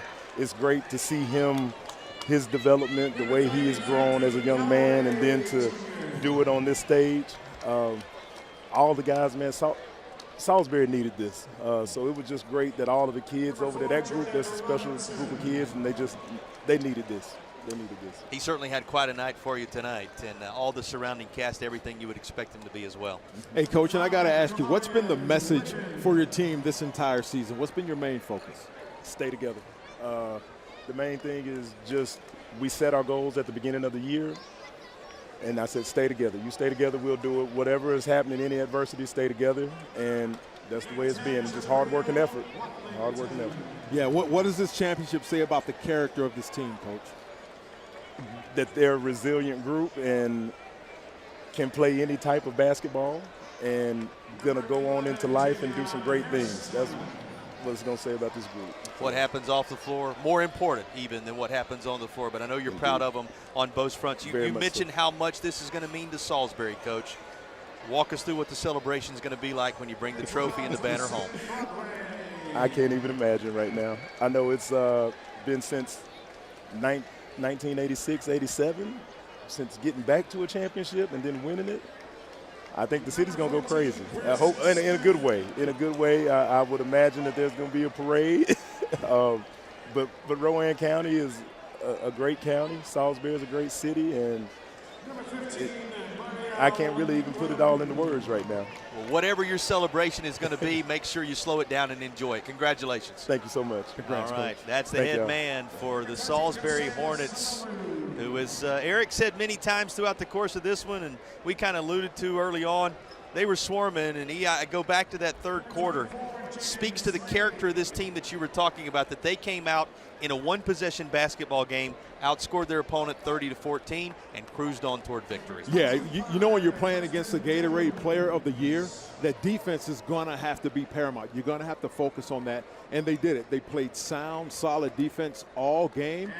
They didn't give Neal an opportunity to breathe. They always had somebody in his face, and he worked for every point that he had, but he did a great job as well. But, you know, hats off to Salisbury, and they swarmed like their mascot, like the Hornets, and congratulations to Coach Perkins. Yeah, certainly. You can tell what a guy he is and what a team this was for him this year. Let's look at some of the superlatives from this one. We begin with our play of the game, brought to you by Akeem Anastapulo, and you probably know who's going to be involved. You're going to see a lot of number 3 in these superlatives. Braylon Taylor with one of his better efforts. Yeah, playing through the contact. He was our player to watch. This young man, he outkicked his coverage on this game.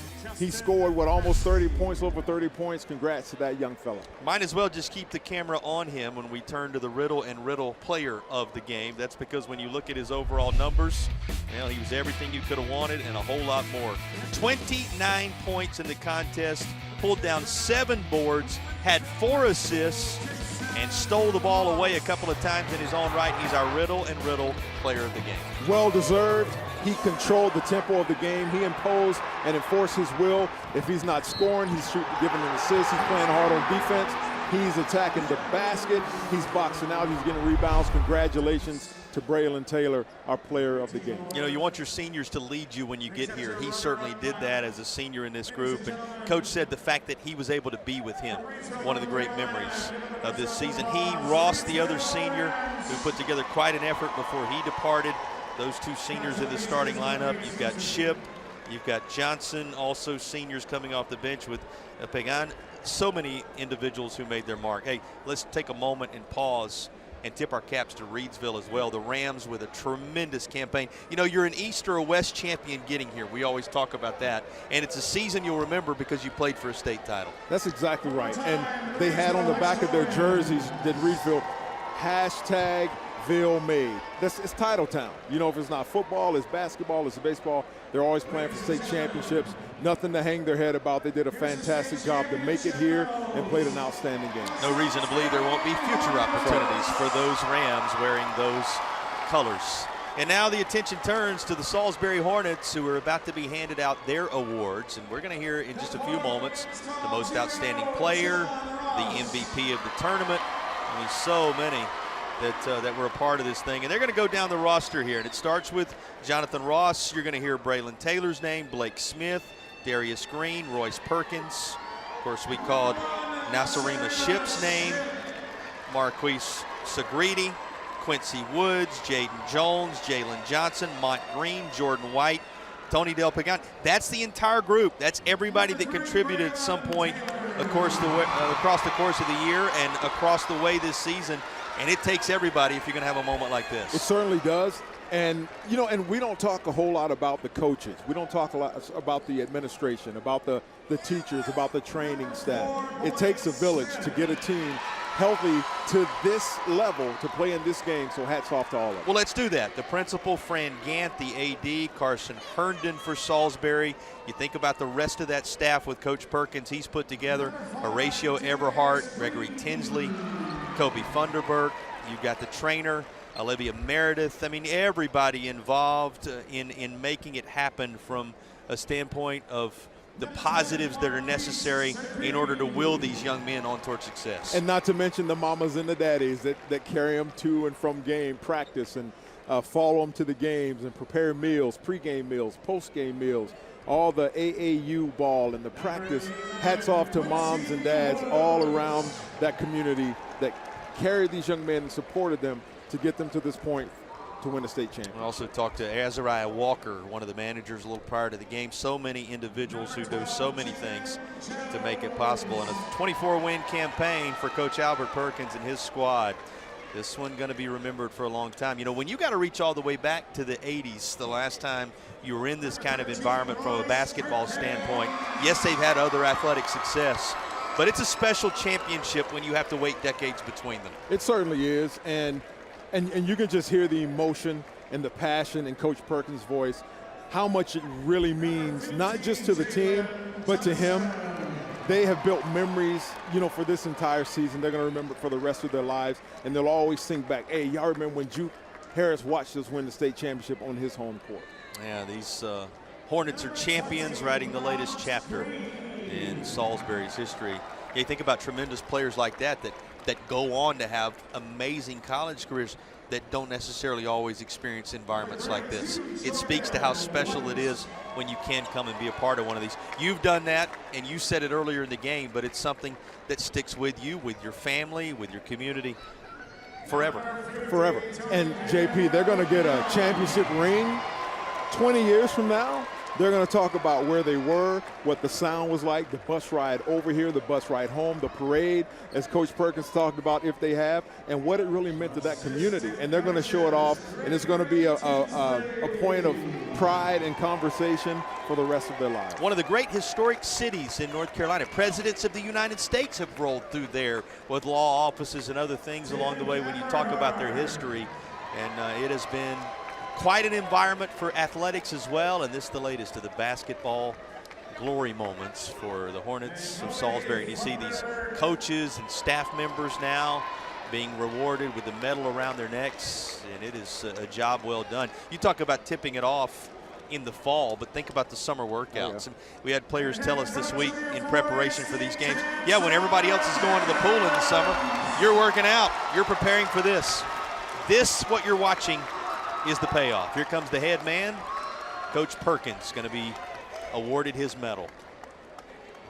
You could tell in the time with him, too, one of the great genuine individuals in this sport, and a well-deserved moment for him. Congrats to Coach Perkins. Once again, you know, he's a leader of young men.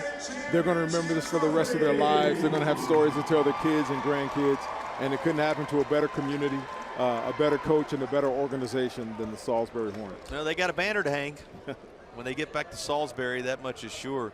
Always interesting to kind of think about what happens on the bus with that trophy and that banner and some of those items that are priceless to the community that is waiting to see it. Those who didn't make the trip. If there was anybody left in Salisbury tonight, they'll be waiting to see them when they get there. Here's the trophy presentation.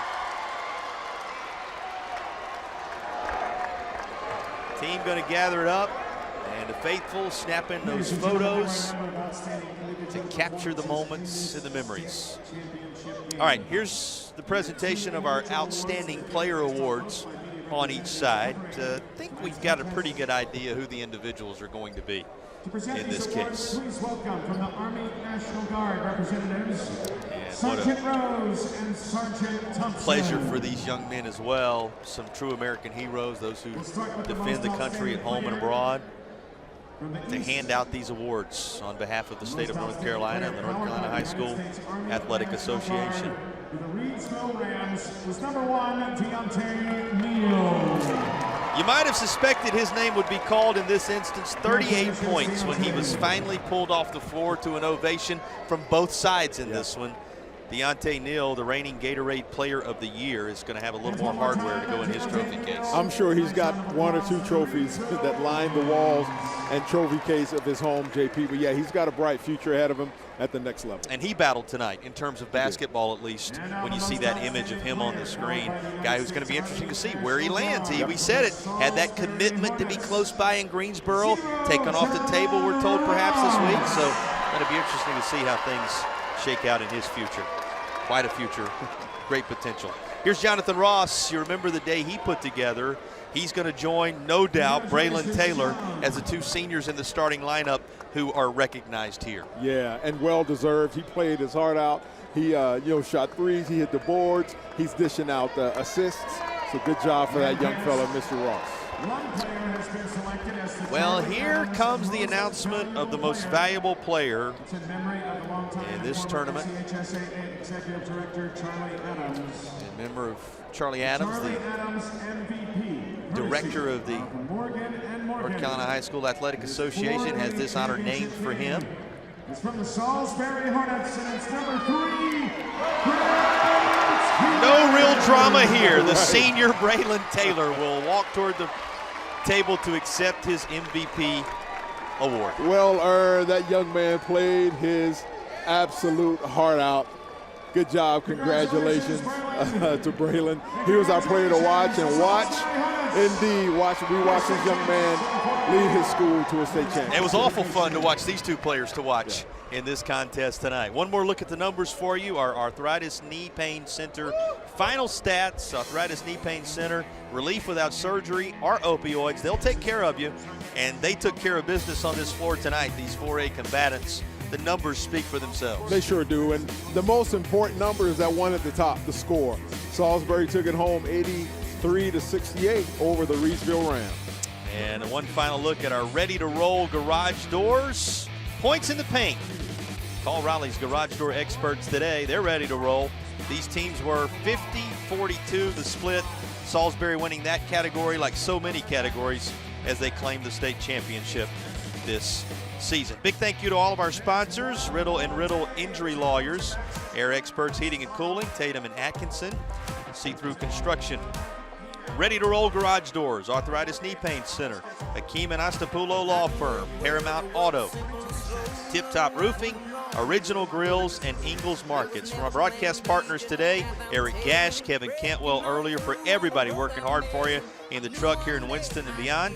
Jason Patterson saying, hope you've enjoyed your Friday. A lot more championship basketball coming when you see you at high noon tomorrow. Tonight, it's the Hornets taking the state of North Carolina by swarm.